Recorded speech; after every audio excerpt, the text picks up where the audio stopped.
righteous ka. No. Ang tinutukoy ng Diyos na righteousness dito ay yung Espiritu, yung righteousness na nanggaling kay Kristo na pinaniwalaan mo, ito po ang mabubuhay sa iyo, makikita mo, nag-iiba na ang takbo ng iyong buhay.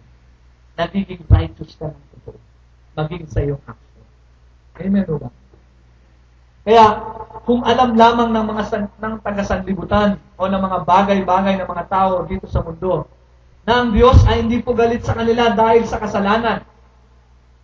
Sasabihin naman sa iyo ng iba, brother, ano yung sabi sa Isaiah 54? Na umiiksi ang kamay ng Diyos, nagiging bingi ang Diyos, nagiging bulak ang Diyos, dahil sa inyong mga kasalanan.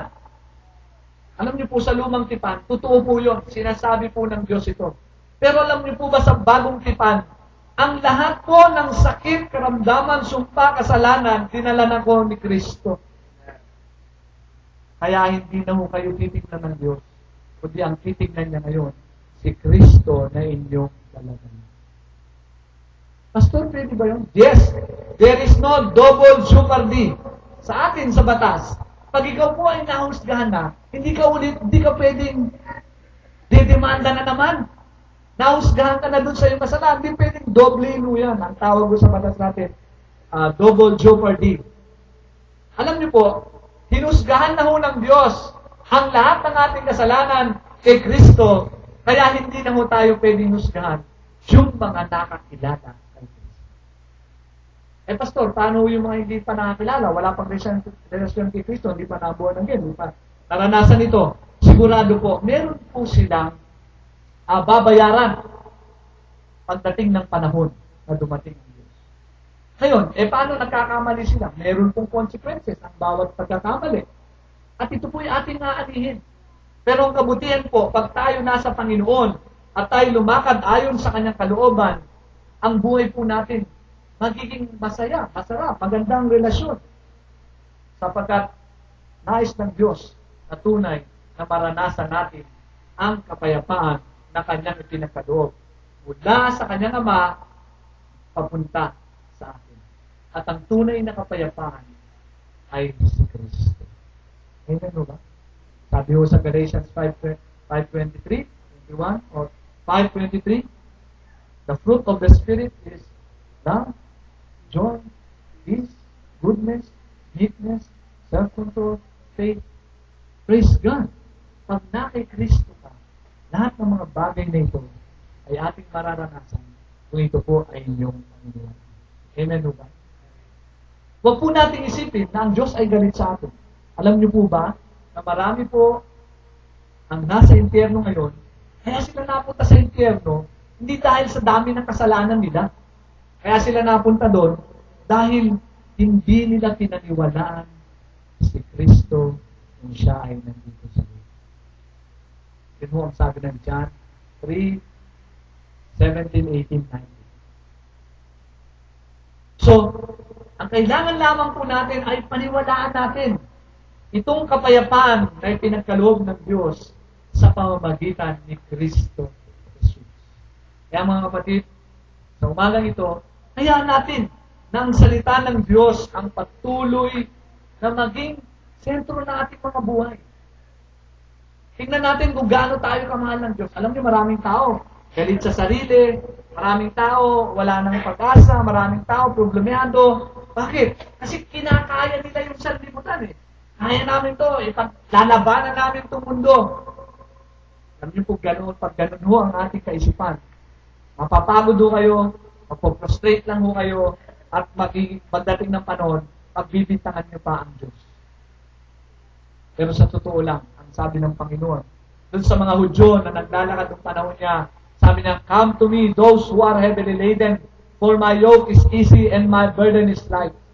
Sabi niya gano'n, pagod na kayo sa pagsunod ng batas, lumapit kayo sa akin, sapagkat ang batas na dala-dala ko ay magaang.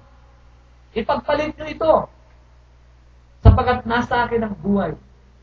Sabi ng Panginoong Yesus.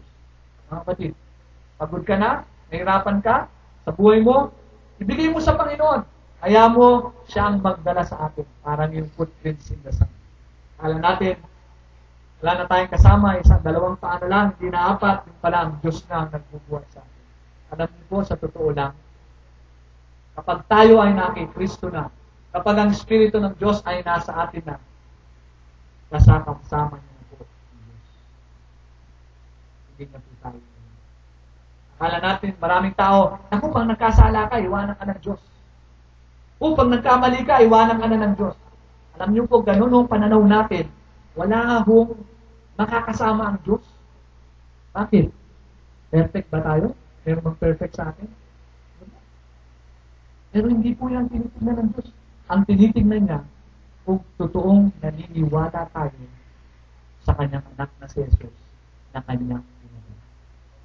Sapagat ang kanyang anak na si Jesus lamang ang ipinako dun sa Diyos.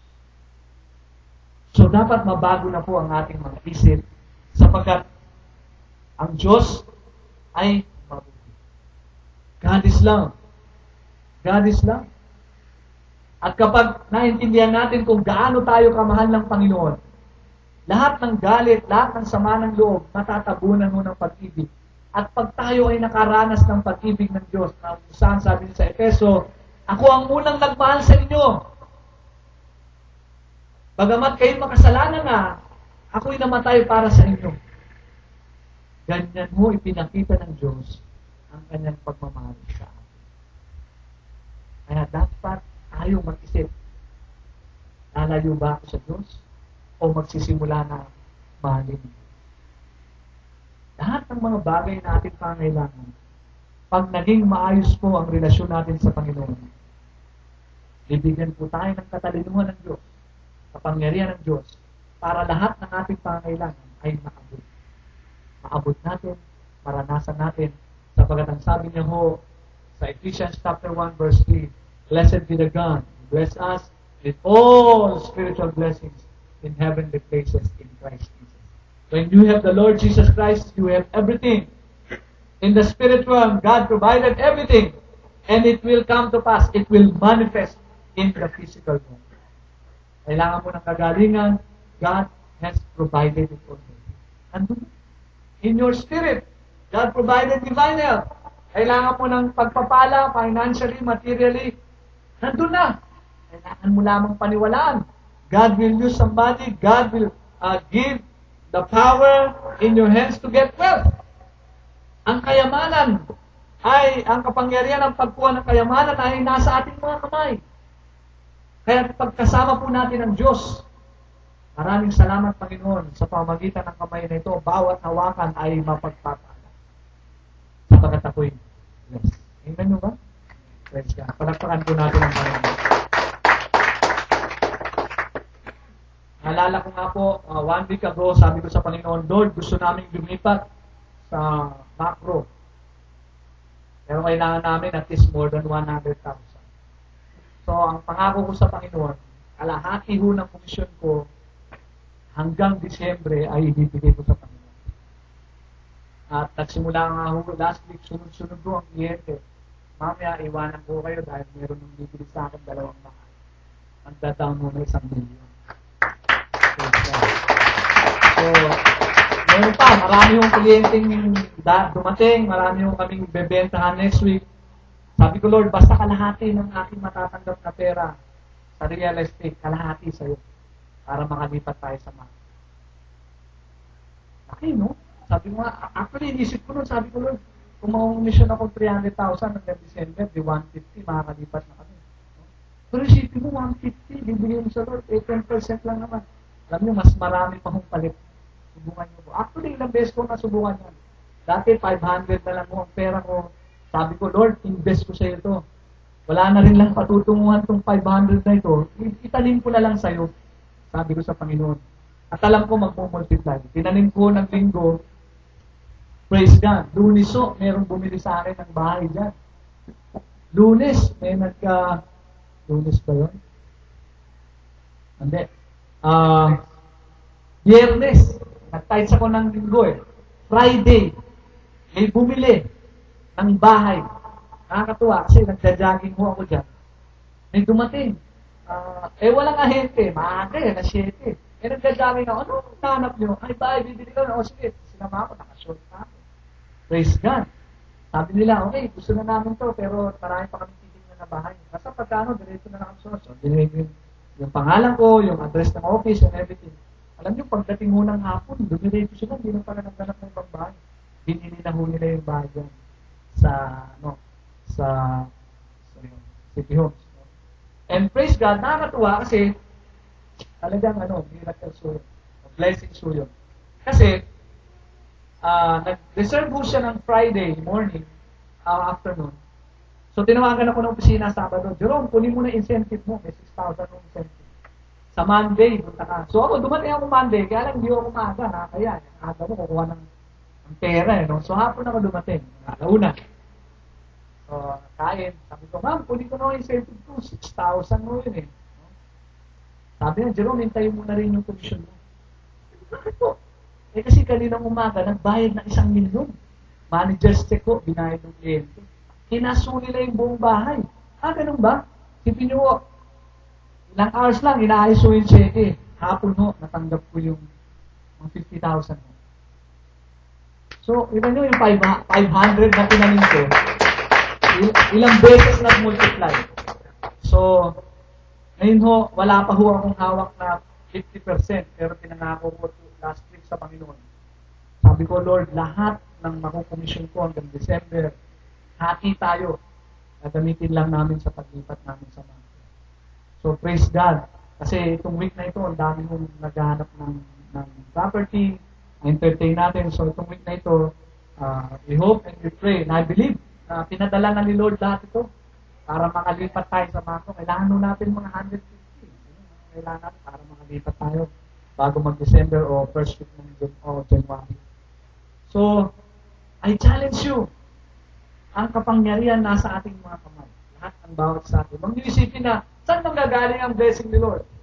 Nagamit ko ang Lord ng ibang tao, habang ang kamay natin, hindi natin pinababayaan, bawat tawakan natin, anumang klaseng negosyo yan. Lord, every blessing that I will touch, it will multiply. Yun ho ang paniwala natin.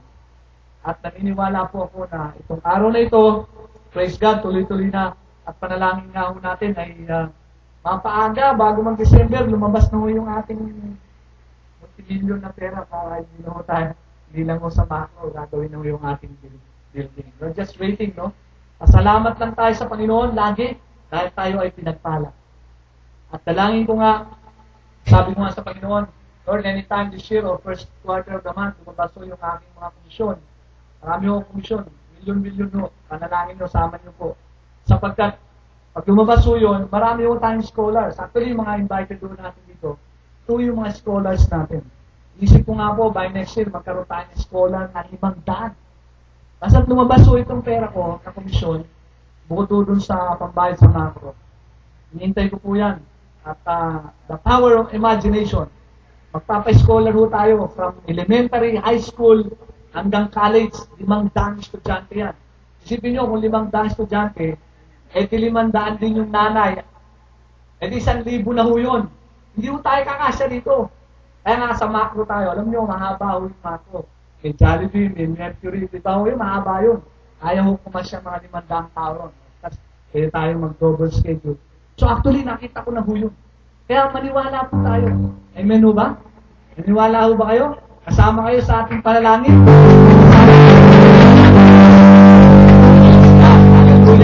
Amen, amen. So, tapos na po ako. At lahat po tayo ay naniniwala na pinagpala na ng Panginoon. At naniniwala tayo sa ngayon kasi 15 pa lang yung mga scholars natin. Iba-iba pang lugar. Sa Nueva Ecija, 5 sa Valenzuela, tapos 5 dito. So, dinadagdagan mo natin ito sa 10.